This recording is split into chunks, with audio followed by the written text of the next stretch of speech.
सबको जय मसीह की। मैं परमेश्वर का धन्यवाद करती हूँ सुंदर दिन के लिए। परमेश्वर ने सही सलामत रखा, संभाल के रखा। मैं परमेश्वर का धन्यवाद करती हूँ आज के दिन के लिए। परमेश्वर का आत्मा आपसे एक और बात करना चाहता है और कहना चाहता है कि अब तक जैसे उसने हमें संभाला है वैसे ही वो आगे भी संभालेगा। लेकिन परमेश्वर का वचन कहता है कि हम उसके साथ बने रहें, उसके साथ सुंदरता के साथ हम बढ़ते चले जाएं और उसके साथ गहराइयों में उतरें, ताकि परमेश्वर का आत्मा हमें बल से इस्तेमाल करे और अपने साथ ले जाने वाला हो जाए। हम धन्यवाद करते हैं परमेश्वर का। आज का जो वचन है वो बहुतायत से आपके लिए आशीष का कारण ठहरे। ध्यान रखिए, परमेश्वर का आत्मा हमें अपने लिए इस्तेमाल करना चाहता है। वो चाहता है कि हम इस दुनिया के अंदर ज्योति के समान चमके और उसके बड़े बड़े कामों को करने पाए। आइए हम परमेश्वर के वचन में चलते हैं और इससे पहले कि हम उसके वचन में जाएं, पवित्र आत्मा जी को हम इनवाइट करते हैं ताकि वो ही बोलें, वो ही बातचीत करें और हमारे जीवनों में बदलाव आने पाए। पवित्र आत्मा जी, हम आपका धन्यवाद करते हैं। एक एक जन को हम आपके लहू में कवर करते हैं पिता, आपके लहू में ढांपते छुपाते हैं। मेरे प्यारे प्रभु जी, आपका कंट्रोल मेरे ऊपर आने पाए पिता, और जो कुछ भी मैं यहाँ से बोलती हूँ पिता, तेरे बच्चों के ऊपर उसका अद्भुत रीति से कार्य होने पाए पिता। आपका पवित्र आत्मा इन्हें बल से इस्तेमाल करे, बल से यूज करे, और प्रभु जी ये धीरे धीरे करके तेरे रूप के जैसे, तेरे फेस के जैसे ये बदलते चले जाए पिता। मैं तेरा धन्यवाद करती हूँ, तेरे नेचर को ये एक्सेप्ट करने पाए और जैसा तेरा वचन कहता है वैसा ही ये बनने पाए पिता। मैं तेरा धन्यवाद करती हूँ सारी बातों के लिए, सारी चीज़ों के लिए। सब कुछ आपके हाथों में सौंप देते हैं। यीशु आपके नाम में मांगते हैं, सुने कबूल करें, आमीन। हालेलुया, धन्यवाद यीशु। सबको बड़े दिन की बहुत शुभकामनाएं। मैं परमेश्वर का धन्यवाद करती हूँ, मैरी क्रिसमस करती हूँ आप सभी लोगों का। जितने लोग हमारे साथ यीशु टीवी में जुड़ते हैं, हमारे साथ बने रहते हैं और अपने लगातार वो भेंट को परमेश्वर के राज्य के लिए भेजते हैं, उन्हें प्रभु बहुतायत से आशीष दे।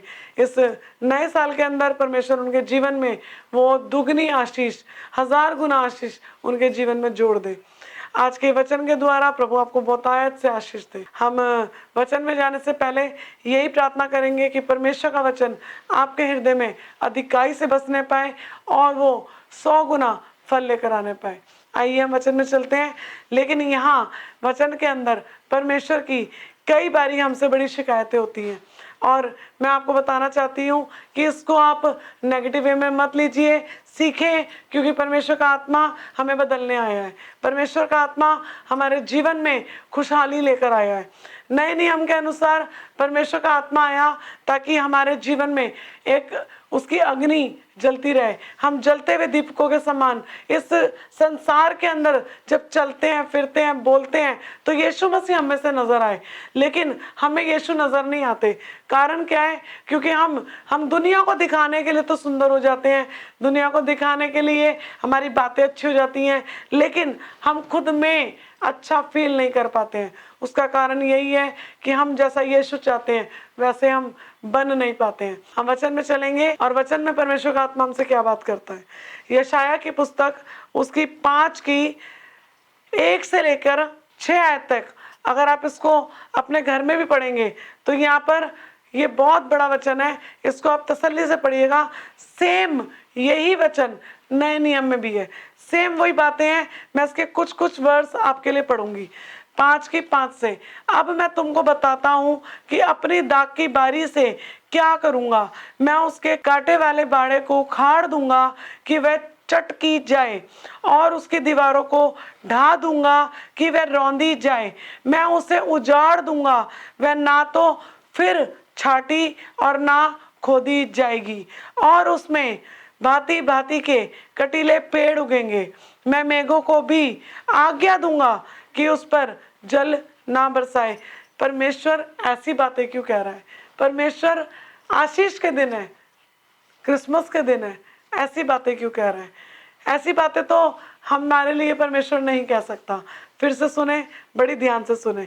लिखा है, अब मैं तुमको बताता हूँ कि अपनी दाग की बारी से, यानी तुम्हारे साथ, तुम जो उसकी दाग की बारी के लोग हो, वो तुम्हारे साथ क्या करेगा?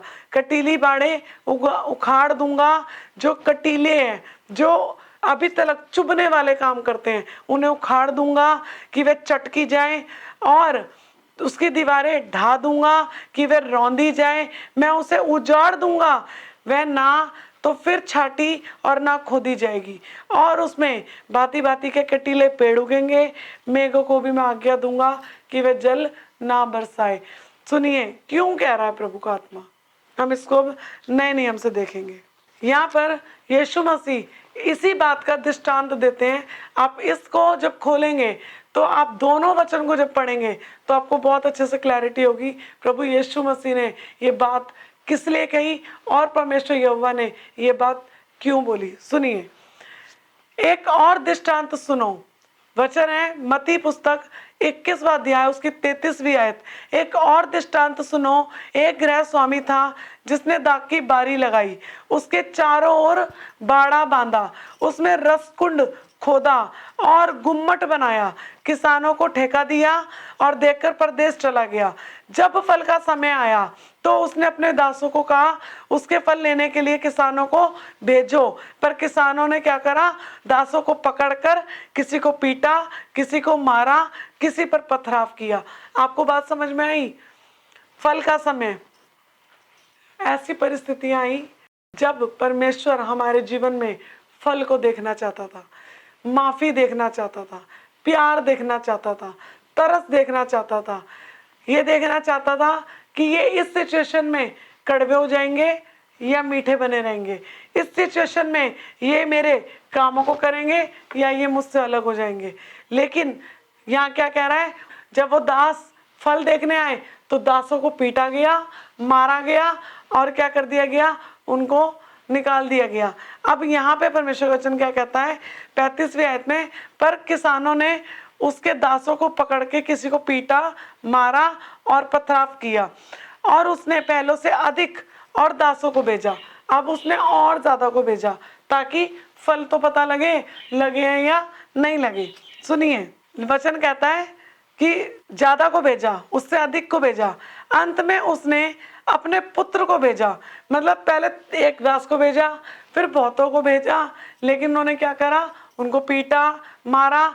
आज क्या होता है जब याजक लोग, पास्टर्स लोग परमेश्वर के लोगों को वचन सिखाते हैं तो कई लोग बुरा मान जाते हैं, कई लोग इसको दिल पे ले लेते हैं, कई लोग तो बदलना ही नहीं चाहते। कई लोग कहते हैं हमें क्या सुधार रहे हैं, इनका जीवन देख लो। मैं आपको बताऊं, परमेश्वर हमारे जीवन को हमारे से तोलेगा, आपके जीवन को आपसे तोलेगा। न्याय आसन के सामने आपने अकेले खड़ा होना है, मैंने अकेले खड़ा होना है। हमें अपना न्याय देना है, ना कि आपको मेरे लिए और मेरे को आपके लिए खड़ा होना है। ध्यान रखिएगा, परमेश्वर के दास, परमेश्वर के बच्चे, हम लोग जो भी आपको सिखाते हैं उसका हिसाब अगर हमसे लिया जाएगा तो आपसे भी लिया जाएगा। आगे वचन क्या कहता है सुनिए। लिखा है 37वीं आयत में, अंत में उसने अपने पुत्र को उसके पास भेजा। किसको भेजा? यीशु मसीह को। यहाँ पर यीशु मसीह उदाहरण दे रहे हैं, यीशु मसीह बता रहे हैं कि फल का समय आना चाहिए।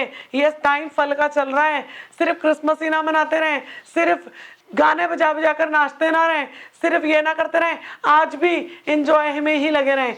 लेकिन यीशु मसीह पैदा ही नहीं हुआ, यीशु मसीह जन्मा ही नहीं, यीशु मसीह का व्यवहार आप में आया ही नहीं, यीशु मसीह आपके अंदर दिखता ही नहीं। ध्यान रखिएगा, यीशु मसीह ही इस दृष्टांत को दे रहे हैं। सुनिए ध्यान से, कह रहा है फिर उसने अंत में अपने पुत्र को उनके पास ये सोचकर भेजा कि मेरे पुत्र का आदर करेंगे, यीशु का आदर करेंगे, यीशु की बात मानेंगे। लिखा है परंतु किसानों ने पुत्र को देखकर आपस में कहा ये तो वारिस है, आओ इसे मार डालें, इसकी मिरास भी ले लें, यानी सारी अथॉरिटी ले लो, सब कुछ ले लो, सारी चीजें ले लो, लेकिन क्या है इसकी बात नहीं मानो। ये जो कह रहा है ना वो नहीं करेंगे। कई लोग कहते हैं हमारे अंदर वरदान बहुत होने चाहिए। मैं नहीं कहती वरदान नहीं होने चाहिए, होने चाहिए, आत्मिक वरदान होने चाहिए। लेकिन मैं कई लोगों को देखती हूँ, पास्टर्स हैं, ऑनलाइन आ रहे हैं, लड़ाई झगड़ा कर रहे हैं। ये फल यीशु मसीह के नहीं है।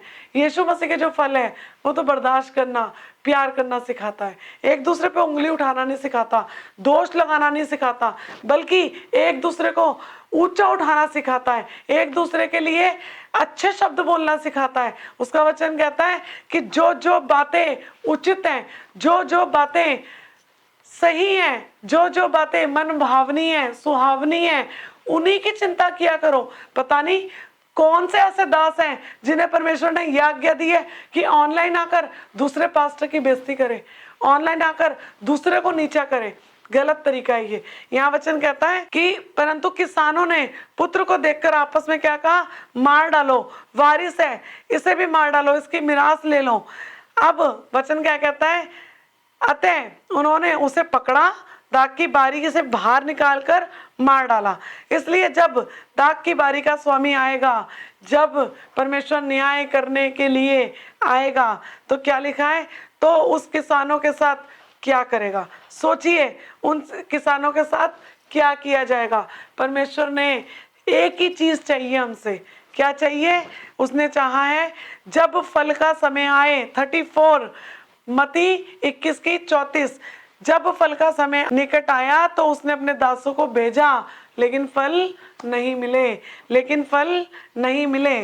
सुनिए, यहाँ पर वचन बताता है, यशाया के अंदर दोबारा चलेंगे और यहाँ वचन बताता है यशाया की 5 की 1 से अगर हम पढ़ते हैं, अब मैं अपने प्रिय के लिए और उसकी दाग की बारी के विषय में गीत गाऊंगा। एक अति उपजाऊ टीले पर मेरे प्रिय की एक दाग की बारी थी, उसने उसकी मिट्टी खोदी, उसके पत्थर बीनकर उसमें उत्तम जाति की एक दाखलता लगाई, उसके बीच में उसने एक गुम्मट बनाया और दाखरस के एक कुंड भी खोदा। तब उसने दाख की आशा की, परंतु उसमें निकम्मी दाखें पाई गई।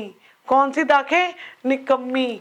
परमेश्वर उम्मीद करता है अच्छी दाखों से, उम्मीद करता है अच्छे फलों से। हम इसको एक बार और लूका में पढ़ लेंगे।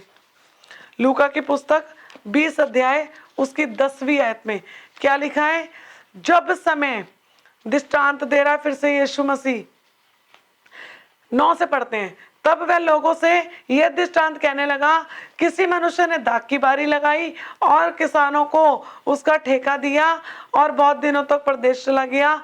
10वीं आयत, जब समय आया तो उसने किसानों के पास आकर एक दास को भेजा कि दाख की बारी के कुछ फलों का भाग उसे दे, पर किसानों ने उसे पीटकर छूछे हाथ लौटा दिया।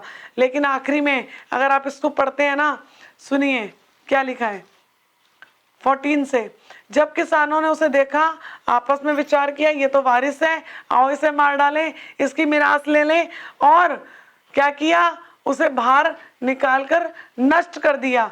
वचन कहता है ये सुनकर वह आकर उन किसानों को नष्ट करेगा और दाग की बारी दूसरे को सौंपेगा।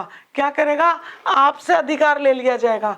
आपने फल नहीं लगाए, आप में चेंज नहीं आया, आपके अंदर परमेश्वर को कुछ नहीं मिला, तो वो क्या करेगा? कहेगा उखाड़ो इस पेड़ को, इतने सालों से लगा है, फल नहीं आ रहे हैं, उखाड़ दो, दूसरा लगाओ। लेकिन परमेश्वर तरस खाने वाला परमेश्वर है। कई बारी ऐसे ही आपके पास्टर्स आपके लिए युद्ध लड़ते हैं, प्रार्थना करते हैं, प्रभु एक मौका और दे दे, इसका जीवन बदल जाएगा, एक मौका और दे दे, इस साल इसके अंदर फल लग जाएगा, इस साल इसमें चेंज आ जाएगा। लेकिन मैं आपको बताना चाहती हूँ, जल्दी करें। क्या करें? जल्दी करें। ये ईस्टर, गुड फ्राइडे, क्रिसमस आता रहेगा, ध्यान रखें, इसके बीच में कभी भी यीशु मसीह आ जाएगा, कभी भी यीशु मसीह आ जाएगा। और अगर फल नहीं मिले तो आपको लेकर नहीं जाएगा, आपको लेकर नहीं जाएगा। लेकिन मैं ये नहीं कहती हूँ फल किसी दुकान से मिल जाएंगे, फल किसी जगह से मिल जाएंगे, नहीं, फल ऐसे नहीं मिलते। फल के लिए परमेश्वर परिस्थितियों को लाता है, उन परिस्थितियों में वो आपको सिखाता है। और जब आप पे कोई बुरी सिचुएशन आती है तो ये ध्यान रखें कि हमें अपने अंदर परमेश्वर के पवित्र आत्मा को रखकर हमें अपने अंदर फल को लेकर आना है। देखिए, मैं आपको एक छोटा सा उदाहरण देती हूँ। मैं वचन पढ़ रही थी, हाँ जी, यहाँ लिखा है प्रेरितों की पुस्तक 9 का 1 से, क्या लिखा है, इससे पहले उस नगर में शिमोन नामक एक मनुष्य था जो जादू टोना करके सामरियों के लोगों को चकित करता था और अपने को एक बड़ा पुरुष बनाता था। क्या था वो? बहुत ध्यान से सुनिएगा। जादूगर था और वो लोगों के सामने जादू करता था और अपने आप को बड़ा बनाता था। उसने देखा पतरस के हाथ रखने से लोग क्या हो रहे हैं? पवित्र आत्मा पा रहे हैं, लोग चंगे हो रहे हैं, लोग बड़े बड़े कामों को वो देख रहा था। उसने क्या करा? तुरंत विश्वास किया और बपतिस्मा ले लिया। ऐसे ही लोग करते हैं, मसीह लोग ज्यादातर ऐसे ही करते हैं, जल्दी से बपतिस्मा ले लेते हैं लेकिन उसके बाद बदलना नहीं चाहते, उसके बाद यीशु के साथ टाइम स्पेंड नहीं करना चाहते, अपने आप को झुकाना नहीं चाहते, अपने आप को बदलना नहीं चाहते। क्या किया इसने? जब इसने देखा कि इतने बड़े बड़े काम हो रहे हैं, इसने कहा, परंतु जब उन्होंने फिलिप्पुस का विश्वास किया जो परमेश्वर के राज्य और यीशु के नाम का सुसमाचार सुनाता था, तो लोग, क्या पुरुष क्या स्त्री, बपतिस्मा लेने लगे। तब शिमोन ने भी स्वयं भी विश्वास किया और बपतिस्मा लेकर फिलिप्पुस के साथ रहने लगा। यहाँ तक इतना बहुत नहीं था, लेकिन आगे क्या हुआ? जब प्रेरितों ने यरूशलेम में थे, सुना कि सामरियों ने परमेश्वर का वचन मान लिया है, तब वो क्या कर रहा था? देखने गया। और यहाँ पर वो सबके ऊपर फिलिप्पुस क्या कर रहा था? हाथ रख रख कर प्रार्थना कर रहा था और उन्हें पवित्र आत्मा का वरदान मिल रहा था। वो क्या कहता है? क्योंकि वह अंत में वचन बताता है, तब उन्होंने उस पर हाथ रखे और उन्होंने पवित्र आत्मा पाया। जब शिमोन ने यह देखा कि पवित्र आत्मा पाया जा रहा है, तब शिमोन ने देखा प्रेरितों के हाथ रखने से पवित्र आत्मा मिल रहा है, तो उसने कहा कि ये रुपया ले लो और मुझे भी ये वरदान दे दो, मुझे भी अधिकार दे दो कि मैं भी हाथ रखूं और इन्हें क्या मिल जाए? पवित्र आत्मा मिल जाए। सुनिएगा बड़ी ध्यान से, वचन कहता है कि पतरस ने उससे कहा, तेरे रुपये तेरे साथ नष्ट हो, क्योंकि तूने परमेश्वर का दान रुपये से मोल लेने के लिए विचार किया है। आज कई लोग सोचते हैं हम बड़ा दान कर देंगे, बड़ा कुछ कर देंगे, हमें स्वर्ग में एंट्री मिल जाएगी, हमारे अंदर फल लगे ना लगे, हमारा जीवन जैसा मर्जी चलता रहे, हम जैसे मर्जी काम करते रहे, परमेश्वर हमसे खुश है। जी नहीं, वचन आपके हिसाब से नहीं चलेगा, आपको वचन के हिसाब से चलना है। सुनिए, यहाँ पे लिखा है, पतरस ने उससे कहा, तेरे रुपए तेरे साथ नष्ट हो, क्योंकि तूने परमेश्वर का दान रुपयों से मोल लेने का विचार किया है। तूने ये सोचा है कि रुपयों से क्या करूं, मैं ले लूं, खरीद लूं इस भाग को। इस बात पे पतरस कह रहा है, इस बात में ना तो तेरा हिस्सा है ना भाग है, क्योंकि तेरा मन परमेश्वर के आगे सीधा नहीं है। इसलिए अपनी इस बुराई से मन फिराकर प्रभु से प्रार्थना कर। संभव है कि वह तेरे मन के विचारों को क्षमा करे, क्योंकि देख, मैं देखता हूं कि तुझ में पित्त किसी कड़वाहट और अधर्म के बंधन में तू पड़ा है। आपको पता है ये पित्त किसी कड़वाहट क्या है? ये पित्त किसी कड़वाहट की बात वो क्या कर रहा है? मैं आपको बताना चाहती हूँ, ऐसे ही बहुत से लोग कड़वे होते हैं, चर्च में रहते हैं, चर्च के चीज़ों में हिस्सा लेते हैं, बपतिस्मा ले लेते हैं, अपने आप को चर्च के हर चीज़ में भागी करते हैं, लेकिन उनका मन परमेश्वर के सामने सीधा नहीं होता। उनका मन टेढ़े रास्ते पर चल रहा होता है, मन में पित्त की सी कड़वाहट होती है। वो सोचते हैं हम ज़्यादा टाइट देकर, या हम ज़्यादा कुछ देकर, या हम पास्टर के साथ ज़्यादा क्लोज होकर हम अपने रिश्ते को सही कर लेंगे। आपके पास्टर के साथ आपका रिश्ता कैसा भी क्यों ना हो, लेकिन आपके यीशु के साथ आपका रिश्ता सीधा होना चाहिए। ध्यान रखिएगा, यीशु मसीह न्याय करेगा, पास्टर का भी न्याय होगा। लेकिन अगर आपके अंदर पित्त की सी कड़वाहट है, तो आप कभी भी दाग की बारी के अंदर अच्छी फसलें नहीं लगेगी, उनमें निकम्मी ही फसल लगेगी। अच्छे फल लाने के लिए आपको अपने मन की कड़वाहट को दूर करना है, प्यार करना है।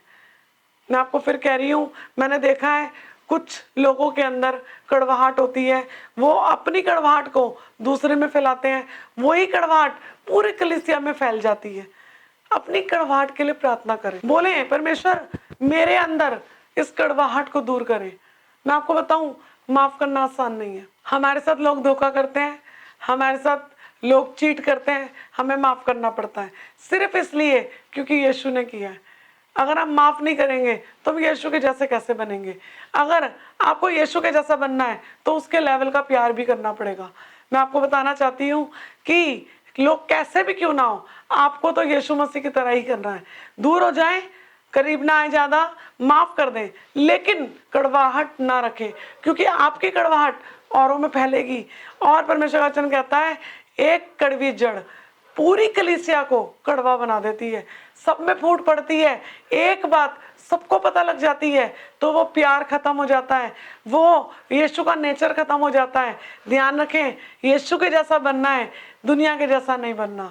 परमेश्वर इस वचन के द्वारा आपको बताया से आशीष दे, इसके वचन के भेद को परमेश्वर आप पर प्रकट करे। ये नया साल आपके जीवन की सारी कड़वाहट को दूर करके आपको नया बना दे, माफ करने की सामर्थ्य दे, प्यार करने की सामर्थ्य दे और प्रभु के अद्भुत कामों को देखने की सामर्थ्य दे, ताकि आप नए तरीके से सोचने पाए, नए तरीके से देखने पाए और नया जीवन आपके अंदर यीशु मसीह का आने पाए। मैं धन्यवाद करती हूँ। प्रभु यीशु मसीह आपको बहुत आयत से आशीष दे। अगर आप हमारे वचनों के द्वारा आशीष पाते हैं तो अपनी भेंटों को आप हमारे चैनल पे दे सकते हैं। हमारा चैनल यीशु टीवी चैनल, बहुत जगहों पर परमेश्वर इसको चलाते हैं, हमारे द्वारा परमेश्वर अद्भुत कामों को करते हैं। और मैं विश्वास करती हूँ कि जो भी आप परमेश्वर को देंगे उसका 1000 गुना परमेश्वर आपको लौटाएंगे, क्योंकि उनका वायदा है और अपने वायदों में वो पक्के और पूरे ईमानदार हैं। अगर आप विश्वास करते हैं तो बीज बोकर देखिए, क्योंकि परमेश्वर धोखा नहीं देता, परमेश्वर कार्य करता है। परमेश्वर आपको आशीष दे। God bless you. जय मसीह की।